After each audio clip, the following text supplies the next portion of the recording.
Welcome to another Keelhauled podcast. I'm your host, CaptainLogun, and we've got a lot of Sea of Thieves news to cover today. So tie yourselves to the mast and hold fast. Ahoy there, pirates. I hope you had yourselves a good week and a good weekend. I know I did.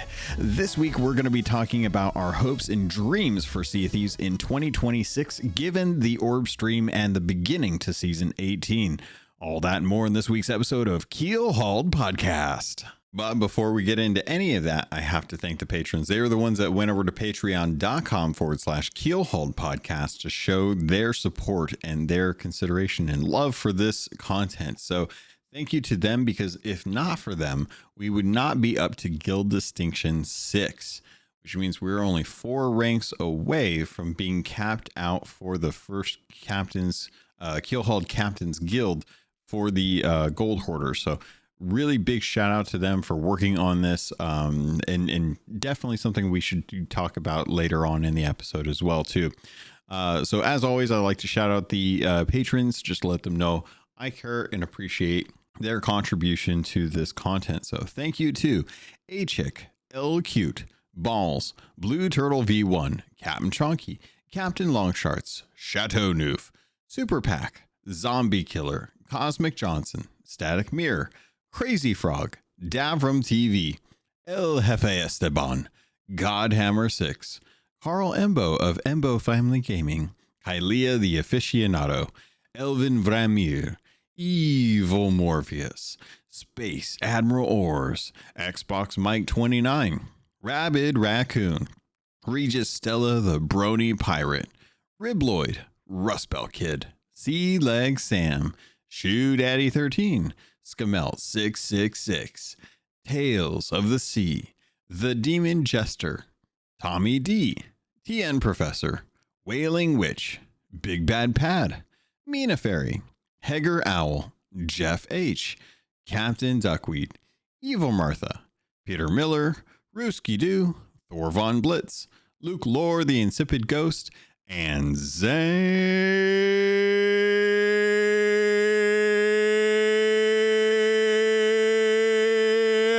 Wow.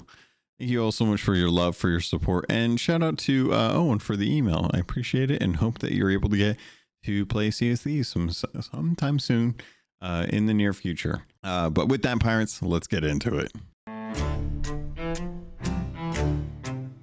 First on today's docket, it is a new year and a new pirate. No, not really.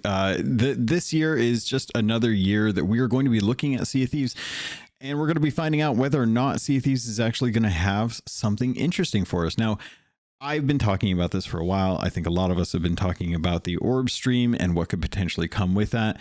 And I think that we have some exciting stuff to look forward to. The new season that we've had with season 18, while it did come a little bit late, still feels like a good way to try and address what pirates want when it comes to Sea of Thieves, which is a little mix of everything, where we are looking forward to having something that is going to provide us a refresh on the actual lore as well as the sandbox. And I think that that's a good way to kind of approach the Sea of Thieves in general. Currently, I am finished up with my seasonal renown. I've enjoyed this season so far, but I am looking to take a look and see, like, what are we going to get in the coming months. Right now we have nothing going on. It's been a very busy December, and Rare has been very, very quiet. But as we're looking towards what the next couple of weeks and the first act are going to bring us, I would just like to remind folks that, hey, you know, if you're curious, if you want to, definitely get a chance to go out there and work on those Eternal Guards. Take a look at the different commendations and get yourself set up for a good Act 2. Act 2 is in Insiders, and there have been some people that have been playing it and have kind of put out some videos. And I think it's interesting. I'm going to hold off on talking about how this is going to play out, just for the sake of giving people an opportunity to let Rare kind of jump on there with their videos and stuff. As I imagine this week and the next week are probably going to be the 2 weeks that we start to see some teasers and some trailers giving us some more information about what's going to be coming in Act 2 with the Molten Sands Fortress. I think there's a lot that we could do there, knowing that it is one of the places where the curse or the blessing, whatever you want to call it, has been given to people so that they can be bound to the armor or their bones, their way of bestowing immortality, if you will, and see if there's any kind of lore that they'll actually tease with this. It's been great to see Duke kind of taking more forefront with the smugglers, although I do think that the smugglers, for all intents and purposes right now, are there more as a story bit of information as opposed to them being something that I think they could have been, which was a new faction. Now, it's interesting looking at 2026 and thinking what Rare could do. And Rare actually put out a post over on social media. Now, the post itself came with a slew of different things that people requested as far as hopes for Sea of Thieves 2026. And I think that a lot of the ideas that people had were really, really fun. It was good to see, especially a lot of the folks that have been around in the community for a very long time, still jumping in with their ideas and their thoughts. So I'm going to start off with the tweet itself and just kind of talk about some of the stuff that a lot of people wanted. And I think all of us can agree that a new zone would be fantastic. Even if it's just a tacked on portion to where we already have Sea of Thieves going. It would be nice to actually have that as a way to kind of have some new islands, some new things to explore. And we're going to be getting some of that in Act 3 for Season 18. But I think a lot more of what we want is a fresh set of islands to go exploring that we haven't seen before. Now, with that being said, it's going to be hard to see, how that's going to go or how they would do that. But I do think that is something that a lot of people want. Some of the other things that we saw were folks actually wanting to have a fish slap. And I have to say, that is definitely one of the things that I think we've been missing. We've also been missing the ability to just bonk people in general. But those things aside, I think one of the other things that a lot of people have really been looking forward to are new ship types. I think these have been on everyone's wish list for quite some time, and Rare's talked about this in the past, but I don't know that we're going to be able to get something in the same vein as a brand new ship type that will be for crew sizes. I think instead what we might start to see is Rare looking to try and change the way ship types look. Right now we have the galleon, the brigantine, and the sloop, but I do suspect that the way these looks, or maybe the type of ship that has the crew size associated with it, might be changed in the future. It would do a lot to help kind of give players an opportunity to sail on a ship that doesn't necessarily feel like the same thing everyone else has. The trouble comes down to is how do you approach cosmetics? Cosmetics in the game are really the main thing that people could use to try and differentiate each other's ship from others. And with bringing in new ship types, whether it's a brand new ship that is sitting in the same place as other ships like a sloop that offers players an opportunity to play with 1 to 2 players. There's the possibility of another crew in that could actually be for a 5 player ship or a 6 player ship. But at the end of the day, I think that the balancing and the game design really does restrict what they have right now. Everything that we've seen come to the game has, for all intents and purposes, affected the environment and not the ships themselves. In fact, the ships themselves are probably one of the biggest pain points when trying to develop a round. And now that we have a bunch of cosmetics over the last almost 7-8 years at this point, it's going to be really tough for them to try and introduce a new ship type that looks different or is a completely brand new ship all in of itself. So how do they approach that? They have to design smartly around that. And it's going to be tough to see if that ever could happen. I know they've tried to do this in the past. They've taken a look at it to try and see if it's something that's possible. But I just see that being such a headache and such a hurdle for them to try and do. It would definitely be easier for them to add new environmental things in the world as opposed to a ship type.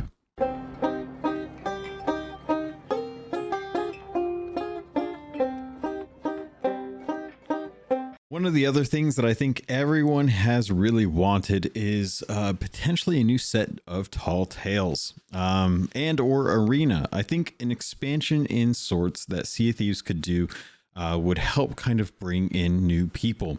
Recently, we've seen some big streamers try to come to Sea of Thieves and showcase what they could do to try and draw interest to it. And that is going to have some luck, some fortune to give players an opportunity to see a game or pay more attention to a game that they haven't seen in a while. But realistically, over the years, the thing that has really drawn attention to Sea of Thieves has been the Tall Tales. Significantly enough, it was the Pirates of the Caribbean Tall Tales that really kind of let people know what was going on. Now, you could say that that's just because of the draw for Pirates of the Caribbean. But if you recall, and if you were there at the time, you'll remember that there were advertisements for A Pirate's Life on billboards that were shown around Disneyland and Disney World.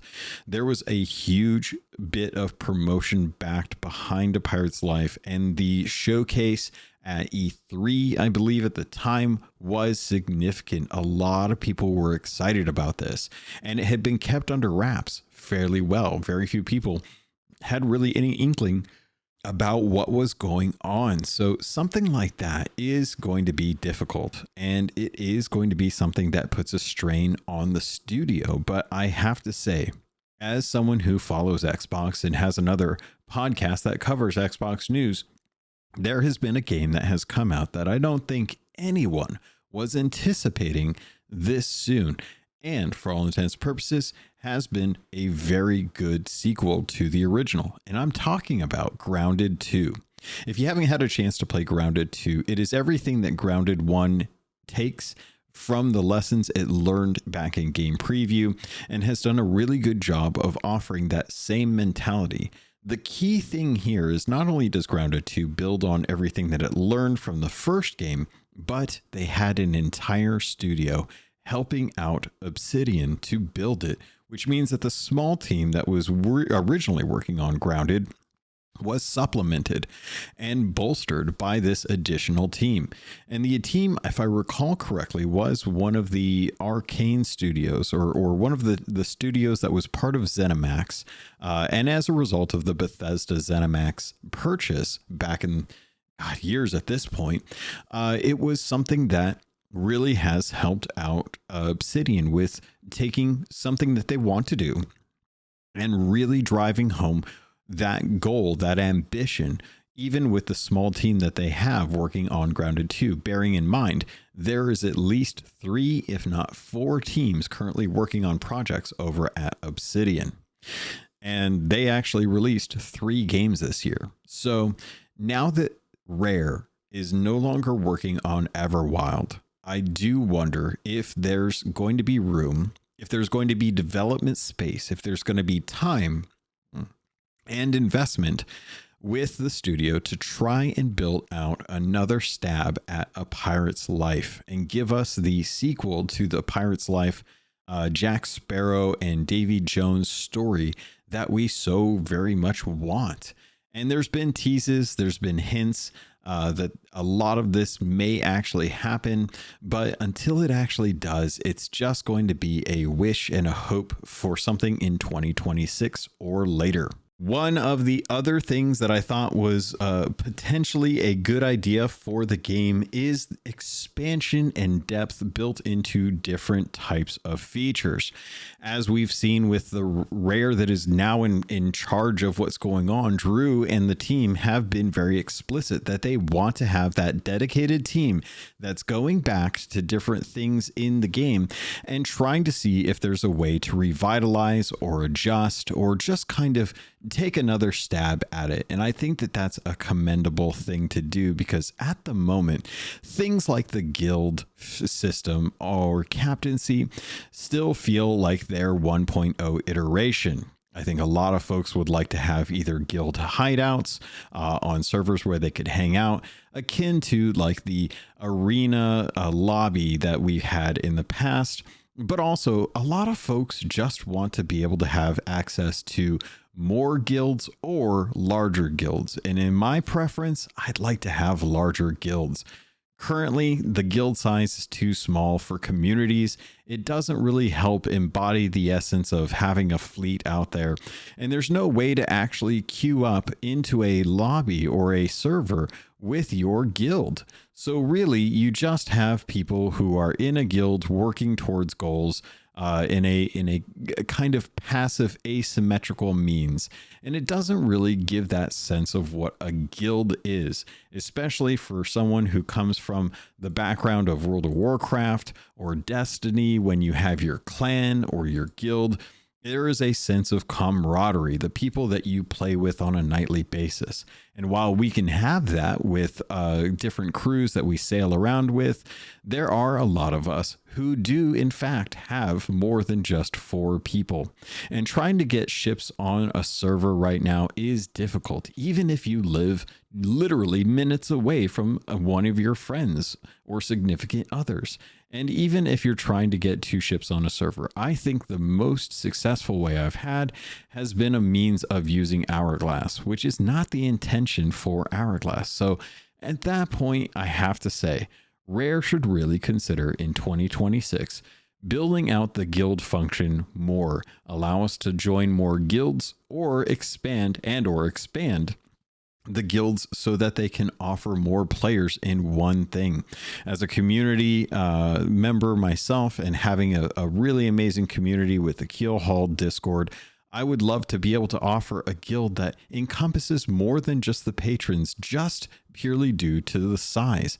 A lot of folks come and go, and I would love to have more of them join up, but because of the number of slots that are available for guilds, 2 of my guild slots are actually tied up to patrons because I want to give them an opportunity to have a place where they can join up and earn access to the different guild ranks and the distinctions. And they've done a fantastic job of working on those.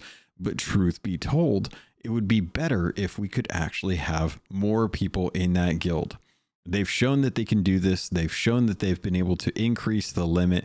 I think they need to go further, really flesh out these systems, really give players an opportunity to have more than just the 30-some people that you can have right now in a guild. Because yes, I get the intention that they wanted to have this as a way to have players be able to have a server's worth of people, a fleet, if you will, of things to or people to be able to populate a server. And when the private servers or the custom servers, whatever they plan on calling them, does come out, and that is something that you can pay for. One of the things that's going to be really tough is how to manage access to that, especially as a community member. Guilds are that way. And I think it's going to be really good for us to have officers, for us to have people ranks in there, you know, swabbies, people that you can say like, okay, these are the trusted, these are the ones that can start up a server and they can have people join, and I trust that they will do the right thing. Whereas other folks can join up, they can get a positive experience, but they're still going to have to prove themselves. They're not going to get out of that bilge anytime soon unless they manage to show that they are a good intentioned pirate. So that's one of the other big hopes, I think, for 2026. One of the other things that I'll jump onto and say is I hope that they finally introduce that 3rd ancient megalodon. I know this is something that they wanted to do. It is something that they had in Insiders, but for whatever reason, that 3rd ancient megalodon just has not found its way to the game.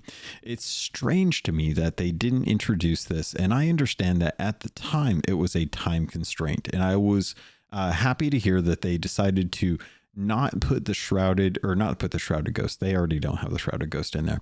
I would like them to go back and add this 3rd ancient megalodon and give us a refresh on some of the commendations in Wild Seas. I think one of the troubles with a lot of the commendations that we have is that they are easier, but there's no follow-up. And I think that there should be a way, kind of in the vein of a Chest of Fortune, that folks should have the opportunity to go in during times when it makes sense with the story to add new things to other commendations, instead of having to just create a brand new one. It does kind of rail against the idea of it being tied to each different season with the Bilge Rat Adventures, but new commendations every 3 months over the course of 3 months in a new little section is quickly going to just absolutely balloon the size of Adventures of Sea. And I think one of the ways that they can mitigate this is by going to the Adventures of Sea section and going back to old commendation tabs and adding stuff to it, expanding some of those things. Because at the end of the day, one of the things that I think a lot of people appreciated about the new Reaper Fortresses was the attention given to old loot that is not as available for older commendations. And as such, people were able to get done a lot of the stuff that they hadn't before, because the frequency or the usage of loot that was tied to past commendations was just not something that was easy to do. Going back and expanding out some of these, say like with Halloween, going back to the Fort of Fortune commendations and adding more to those with a refresh of the Fort of the Damned, maybe even changing it so that the Fort of the Damned expands out to a couple other areas like Crook's Hollow, like Snake Island, things like that, to kind of say like, hey, go out and do these things. It'll draw attention to old commendations while adding new pages to those, instead of doing what they're currently doing, which is just adding more and more to the existing ones. Not to say that they can't add new ones, but just that they should be considerate. If they're going to add more weapons to the game, why not put those commendations in the war chest? Now, it doesn't make sense from a seasonal perspective, but I'm trying to break down that expectation so that we don't end up with very, very confusing, just constantly ever growing Adventures at Sea. Already we're up to 4 pages. And I guess at the end of the day, if you take a look at it, 4 pages of Adventures of Sea or Bilge Rat Adventures over the course of, the 7 years that the game's been out, not terrible. And I do hear you. I do think that that is fair.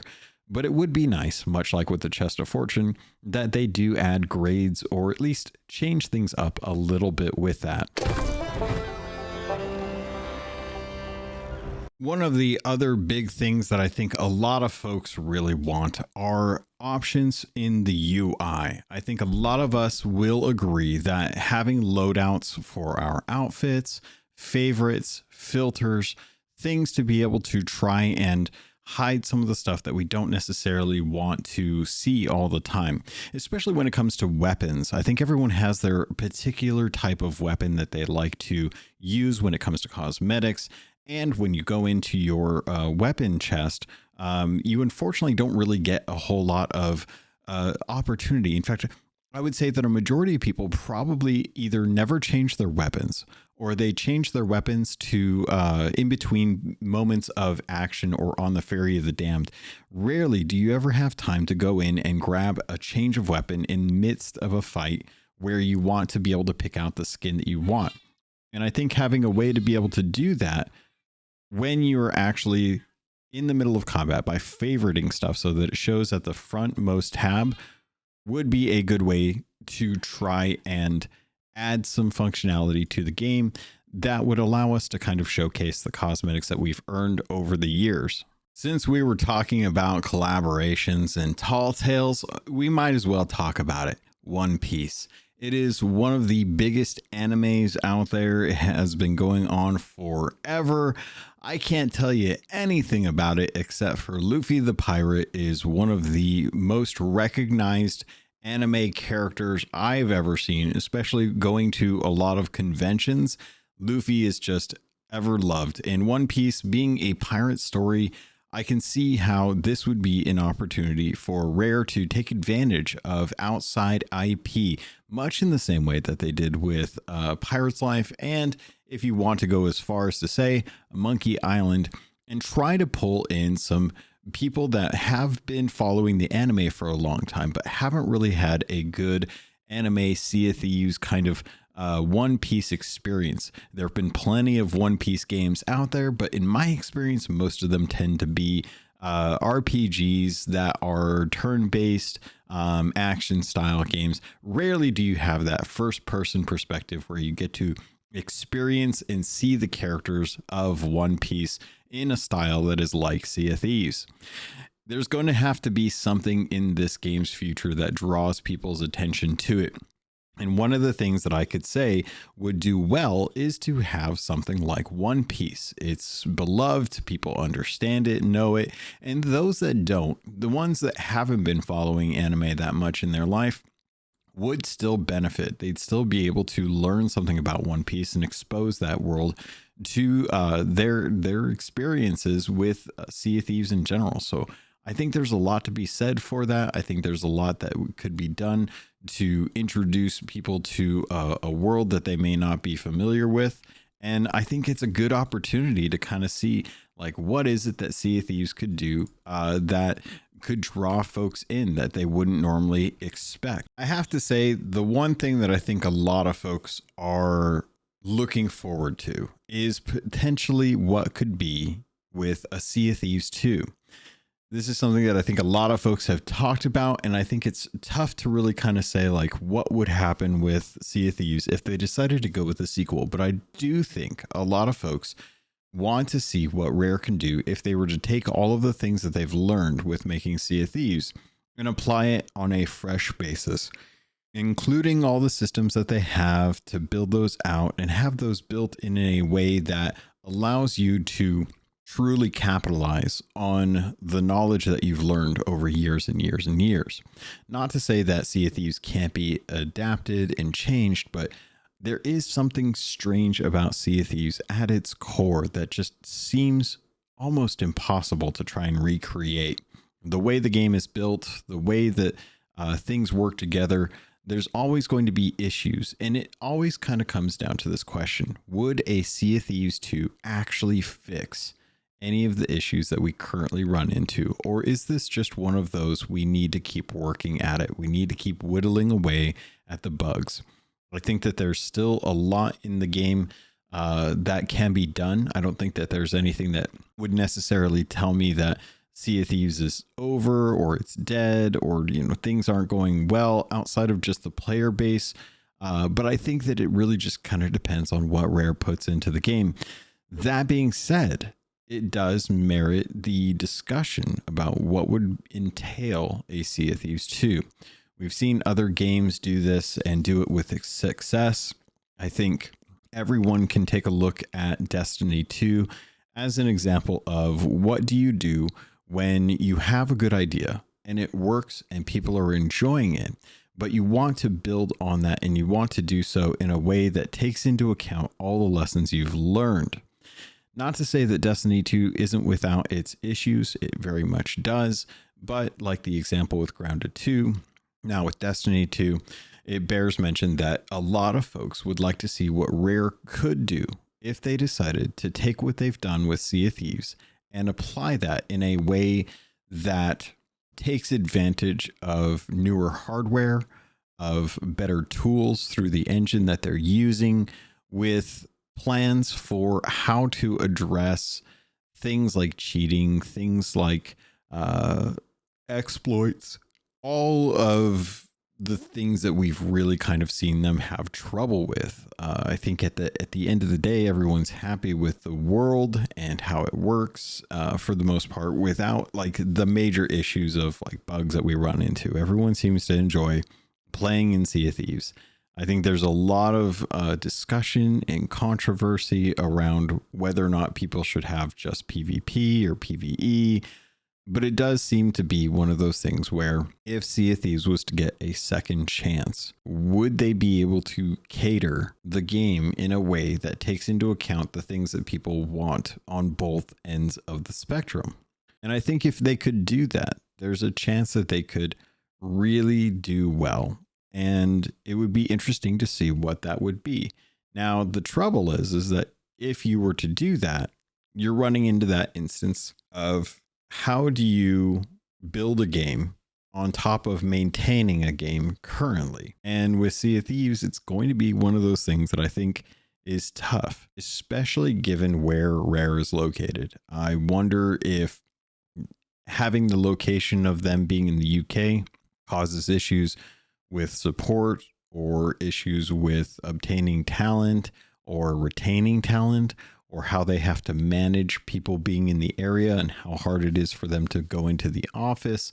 All of those things that tend to seem to be less of an issue in other countries where talent is more readily available. That's kind of speculation on my part. I don't really know the landscape there as far as like how much talent is available in the UK, but I do know that at least from like PlayStation's perspective, they've been shutting down studios in the UK that they haven't been performing well, or that were even, they actually were planning on releasing games and then ended up getting their games canceled because, to be perfectly honest, no good reason. There was not really a good reason for a lot of them to get shut down. And it's kind of a weird situation where you're like, I'm not sure what constitutes success nowadays, especially given how the market is. A lot of the Sea of Thieves community members may not be paying too close attention to the rest of the industry, but the industry itself in general is kind of hurting.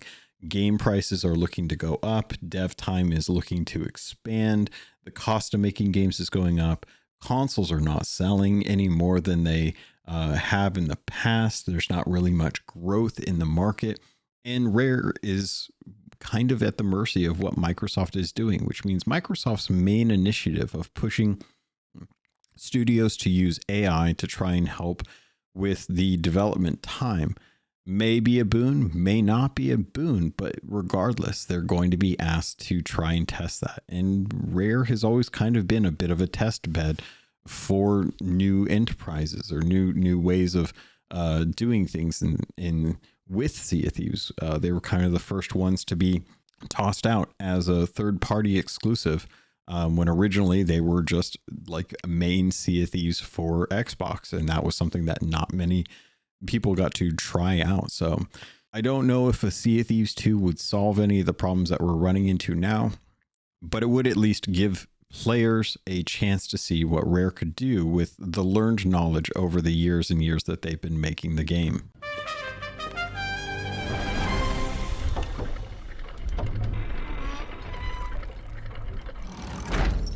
I think at the end of the day, when it comes to whether or not Sea of Thieves is going to do well in 2026 or not, it really does remain to be seen. But one thing that I can say is that this is one of the more promising years that they've set up with their kind of orb stream and some of the direction that they're taking with this new seasonal approach. I do think that season 17 was pretty light, but it does seem like with season 18, they've decided to go with the route of doing something that is a time-limited event in the middle of the season with a revamp to stuff at the end and some new introductions for the world in the first act. Looking at stuff coming in the future, I'm looking forward to seeing if we're going to have Flameheart and Ramsey, with the Athena and Reaper war that is supposedly inevitable at this point, how that will turn out. Will they actually be fighting to the point where one wins and one loses? Will Rare ever bring back that community event? Will we finally get to find out more about Belle and what is going on with her, as well as Pendragon and Duke? What are their plans there? Will the widow be the actual truth of what's going to happen, the prophecy that's actually going to happen, or is it just from their perspective? And what's going on with the Warsmith? Will the Warsmith become the next embodiment of the widow as they do some sort of weird soul blending thing? Who knows what's going to happen there? But what I will say is I'm hopeful for 2026, and I'm hoping that what comes with 2026 is a renewed interest in the game, regardless of what comes, regardless of how it's implemented. I just hope that folks have an opportunity to take a look at the game and remember what they enjoy about it and to bring that to others as well. That is going to do it for this episode. It's lighter in news week, and I genuinely don't like to do the shorter episodes, but I'm hoping what will happen is that we'll actually get some more content down the line, and we'll actually be able to talk about that with some videos to kind of back up what's happening without divulging too much about how the event is going to work out based on insider stuff. So if there's something that's coming from insiders that looks really, really cool, we'll talk about it then. But for all intents and purposes, we'll just kind of sit back and let Rare kind of reveal what's going to happen with the game. I know I have not really been playing too much Sea of Thieves this week or last week. Honestly, with travel and with the holidays and some vacation time, I actually stepped away from multiplayer games for the most part and have been jumping into some of the single player stuff. And then I realized that I had a whole bunch of stuff that I wanted to do in WoW and have been messing around with that. So looking at the next 2 weeks, I'm looking forward to seeing if there's some commendations that I can work on. I know I've done a fairly decent job of working through some of the ones that are harder to do, but there's definitely some that are pretty close that I want to get knocked out. And the earlier I can get those done in the year, the happier I'll be, because then I can at least focus on the new content in between these periods of when I've got everything done and we're waiting for new content to come out. So I'm expecting in the next week and a half, we'll probably start getting the trailers for the new stuff, unless they really surprise us and toss out everything now with the expectation that it's going to come out on the, what was it? I think the 15th, but who knows? We have some time to find out what they're going to be doing, and it'll be interesting to see what next week's episode is going to have available to us to be able to talk about. So, Pirates, that's going to do it for this episode. I hope you guys all enjoyed it. I hope you all had a fantastic holiday. It is a good new year to start. Regardless of what's going on in the world, what's going on in your life, I hope you can take a moment to just appreciate that you're here and you're with us, and we're able to sit down and actually jump into the game from time to time to enjoy Sea of Thieves in general. So Pirates, with that, thank you. I love you, and I look forward to sailing with you on the Sea of Thieves.